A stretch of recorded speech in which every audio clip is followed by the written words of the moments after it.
Mr. Dark Whispers.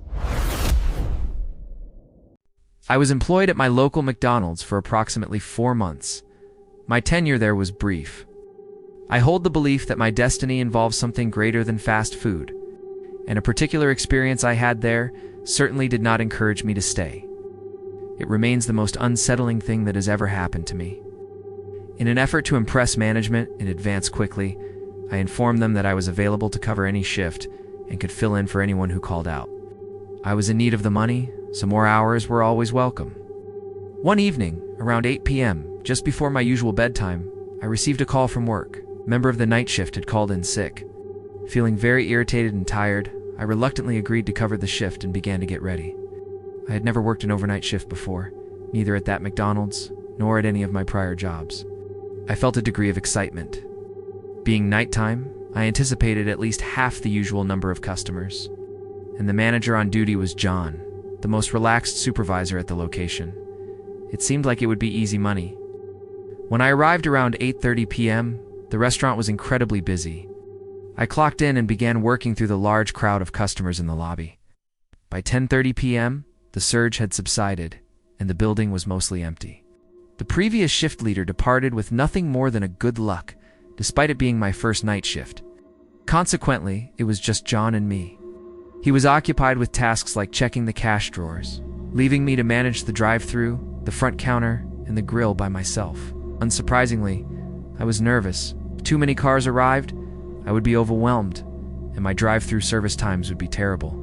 Instead of the relaxed state I had anticipated, I found myself so focused that my heart was pounding all night.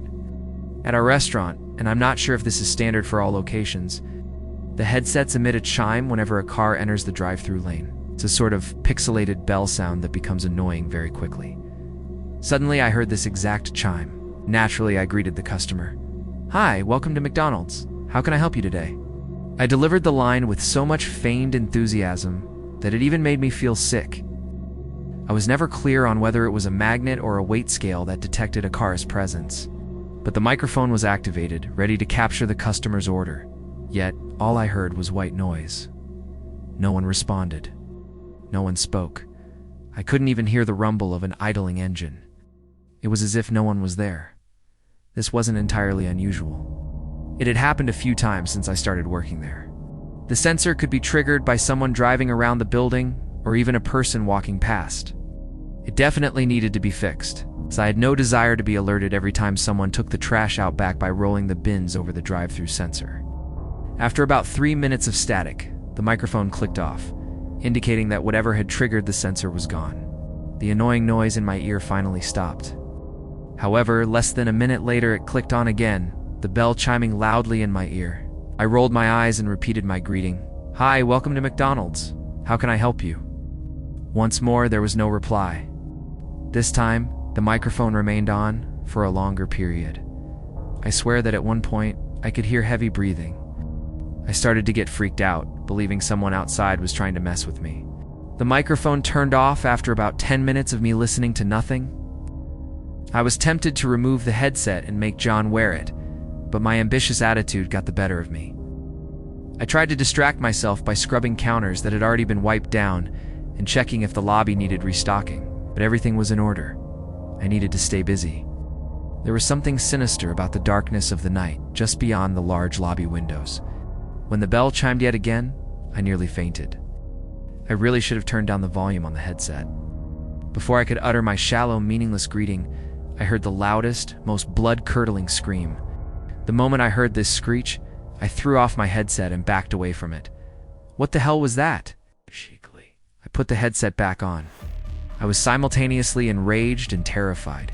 Without a second thought, I ran angrily out of the store and toward the drive-thru lane. I stood directly beside the menu board. No one was there. Yet somehow, the static from my headset never ceased. The microphone was still active. Whatever triggered the drive-thru sensor was still present. And then I heard a slow, whispering voice coming from the mic. "I see you." I sprinted back inside as fast as I could. I had been standing right next to the microphone. No one was there. No one could have possibly made that sound or spoken those words to me. I ran back into the light and warmth of the building, seeking safety behind the counter.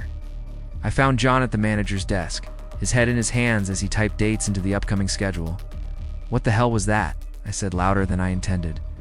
He jumped in his chair and turned around. "Christ, man, you scared the hell out of me." "What are you trying to pull?" I asked. "What are you talking about?" "I haven't done anything," he replied, turning to resume typing. I felt a bit bad for having interrogated my superior, the only fun one who worked there. I walked to the front and stood behind the counter, just waiting. I looked at the clock. It was about 1:30 a.m. We were halfway through the graveyard shift, and the night was passing incredibly slowly. I ended up standing in the drive-thru nook so I could play on my phone, hidden from the view of the nearest camera. We had only served 2 customers in the last hour, so it was even slower than I had imagined.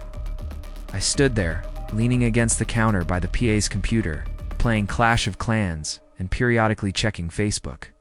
Suddenly, I felt cold air on my forearm, which gave me chills.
But it does have one quality that tempted me to treat my daughter and son to a couple of Happy Meals one day: convenience.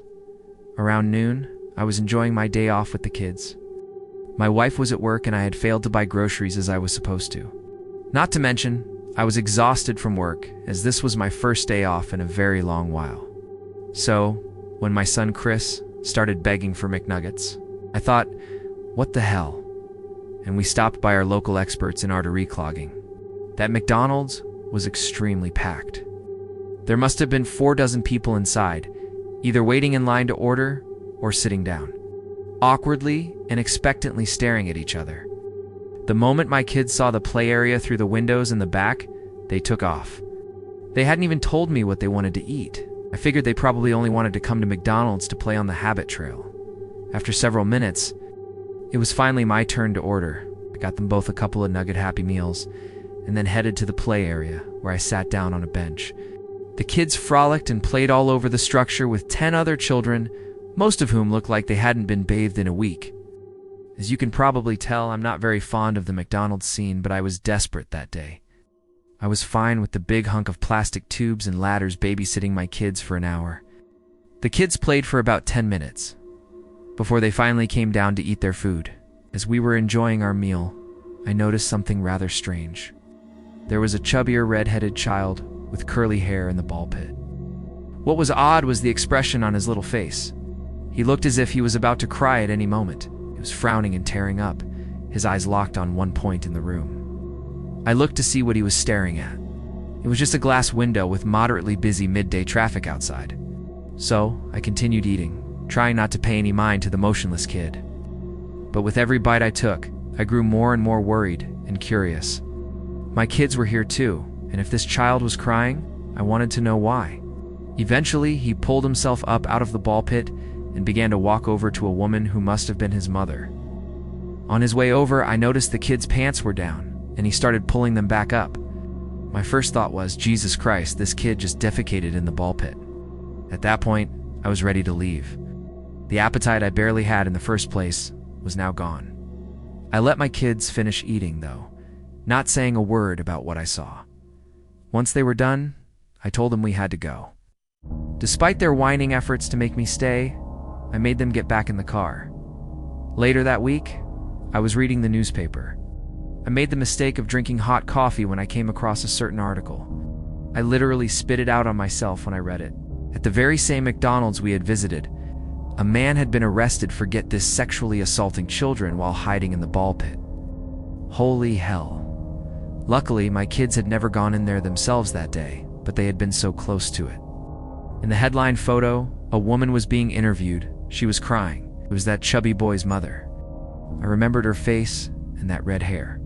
This moment terrified and shocked me more than I had ever felt before. I feared for my children and for society as a whole. But that day, right under my nose, was someone who, within seconds, could have ruined my children's lives. Forced a lifetime of therapy on them and taken away their normality. From then on, I have been so grateful that my kids were spared. I can only pray that that poor little boy grew up all right and that that perverted individual got what he deserved. Also, if you're wondering about the case, this happened around 1989. And I've tried a few times recently to find it online, but I guess it's just not on the web. Doubt the story if you want, but as a father, I'm not spreading this to tell some disgusting lie. I'm telling you this story as a warning and a cautionary tale. No matter how you've raised your kids, stay close to them and keep your eyes open. Public bathrooms have always scared me. In school, no matter how badly I had to go, I would not use the bathrooms. I just couldn't force myself to use them. I've seen kids make fun of other kids just for going to the bathroom. Kids are horrible. I wanted to avoid that at all costs. People simply scared me. They would embarrass you, humiliate you, and hurt your feelings over something so natural and stupid. So, for most of my life, I avoided public restrooms.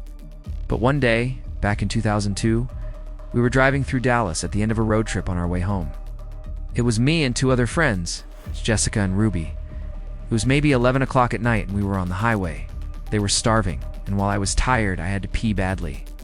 We were still an hour from home, and I had already been holding it for about 2 hours. I'm surprised I even made it that far. Anyway, we were passing one of the many dozens of random McDonald's in Dallas, and Jessica suggested we pull over and take a break. Of course, I was extremely hesitant about using the bathroom there.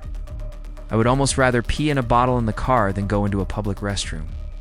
For the first time in my life, my body won out on this one. I got out of the car and ran before I peed all over myself. It only took me a second to locate the bathrooms, and to my dismay, there were no family restrooms. I was already there and seconds away from bursting. I threw myself through the swinging door. First, the smell hit me. Let me tell you, just because it was a women's restroom doesn't mean it wasn't disgusting. This thing smelled rancid, sort of like spoiled milk or a rotten diaper. It was bad. There were 3 stalls. I quickly checked 4 feet below the doors and saw that they were each empty. The coast was clear.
Are you okay, Sherry?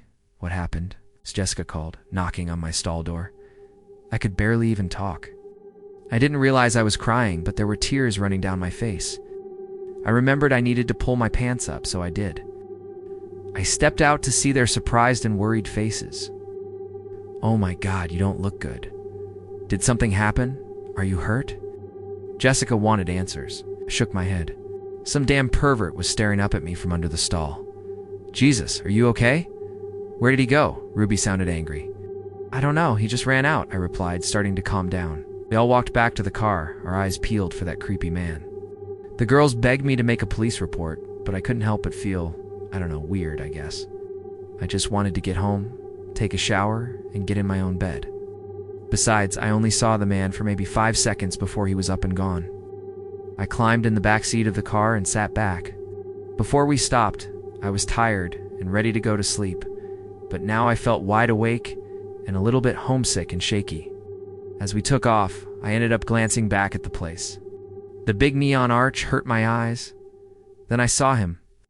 I swear to God it was the same man. He was standing exactly where we had been parked, smiling and waving goodbye at me.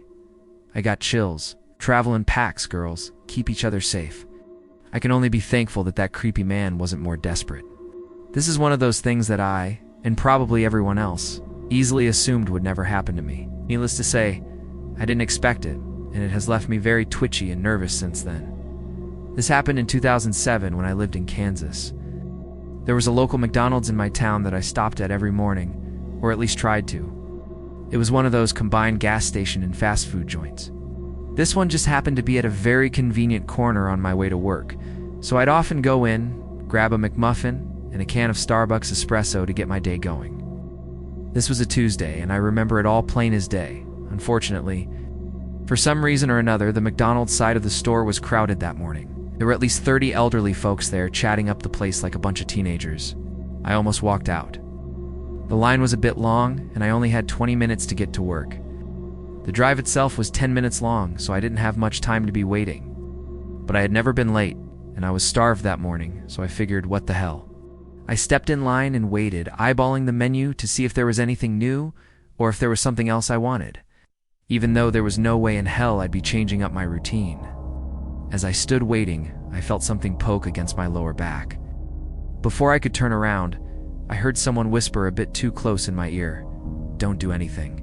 My heart froze. I felt paralyzed. The voice continued while I tried not to panic, "I'm just going to grab your wallet. Everything will be fine if you just don't move and don't say a word." I was silent, but honestly I had never been more terrified. Maybe it was a kid with a butter knife trying to take advantage of me. Or maybe it was an ex-convict desperate for money with a gun in his hand. I had no way to be sure, and I wasn't about to die on a Tuesday morning at a damn McDonald's. What the hell is it? I heard him nearly shout behind me, though he just barely managed to whisper. The man sounded pissed.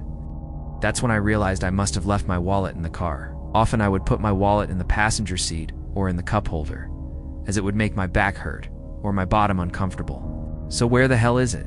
he asked very hurriedly. "It's in my car," I said nervously. "Well, looks like we're going for a little ride then." He seemed relieved. Damn, I thought. He was happy we'd be going in my car, away from people, away from prying eyes. He could make me go anywhere he wanted me to. God, I was so scared. My heart was racing. I wanted to take off running and scream that someone was mugging me. I was surrounded by so many people, but I felt more afraid than I've ever been in my life. For the first time in my life, I was actually afraid I was going to die. I started thinking quickly. I had to figure something out. I had to get myself out of this mess. If I turned around or made any sudden movements, surely he'd use the weapon that he had shoved into my spine. If I spoke too loud, I'd be dead before anyone could do anything. So, I was stuck. My life endangered in the breakfast line at a McDonald's. How the hell had my life turned out that way? Anyway, there was one thing I could do that didn't require me risking the existence of an actual weapon behind me. The guy didn't sound old, but he didn't sound young either. I thought I could talk my way out of this. I swallowed hard and gathered my courage. "I don't think you want that wallet," I whispered back to him, my head turned toward my side as far as I could get away with. "Shut up. Start walking." He seemed to be ignoring me. I don't think $10 is worth 15 years in prison. Maximum security prison, too. He must have heard me that time because he seemed to stand still. He didn't urge me to keep walking. I tried to look even further behind me to see his face, but I couldn't. I did manage to see a woman with 3 unwieldy preteen boys come in. I continued. Robbery with a firearm is a first-degree felony. And I honestly do and think you'd be fast enough to shoot or stab me before I ran through those doors. What the hell was I thinking? My heart felt like it was going to explode. Every word I whispered nearly came out stuttered, but somehow I found the power to make them sound confident. I was no lawyer, but I remembered a bit of the basic stuff from a legal studies course in high school. Kind of information they nail into your head and you can't forget. Thank God for that. This time, shut the hell up. I'm sure you've got more money than that. I see the coat you're wearing, saw the car you got out of. Well, if there's not more than 10,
we decided to hop in my van and drive over to the McDonald's that was about 2 miles down the road. It had been raining that night just before we left, so the empty streets had that creepy, wet glimmer from the street lamps. It was already an eerie scene. The van's air conditioner hadn't worked for months either, so I usually drove with the windows down. We pulled up to the drive-thru. I noticed that there was no one in the parking lot and not a single car in the drive-thru. That was fine by me. It just meant we'd get our food more quickly.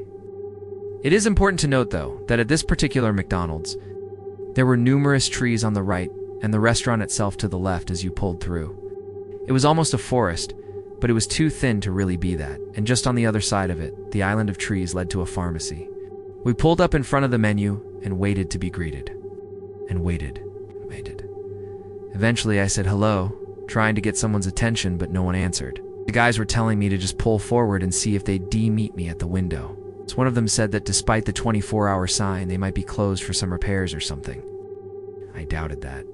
If anything, this whole situation was kind of suspicious. Just when I decided to go ahead and pull forward to the window, one of my friends said, "Whoa, whoa, whoa, stop!" I put my foot back on the brake and turned toward him. "Did you hear that? There's something growling over there?" I thought he was joking until I turned toward where he was looking. I saw glowing yellow eyes next to a tree about 5 yards away from the van. I could just barely make out a low, steady growl. I assumed it was just a dog, so I rolled up the windows on that side, so it didn't try to climb in or jump at us. I continued to pull forward when suddenly the thing that had been behind the tree ran out of the darkness and beside the van.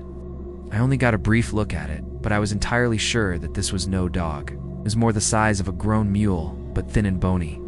Its skin was green and brown with random hair scattered all over it.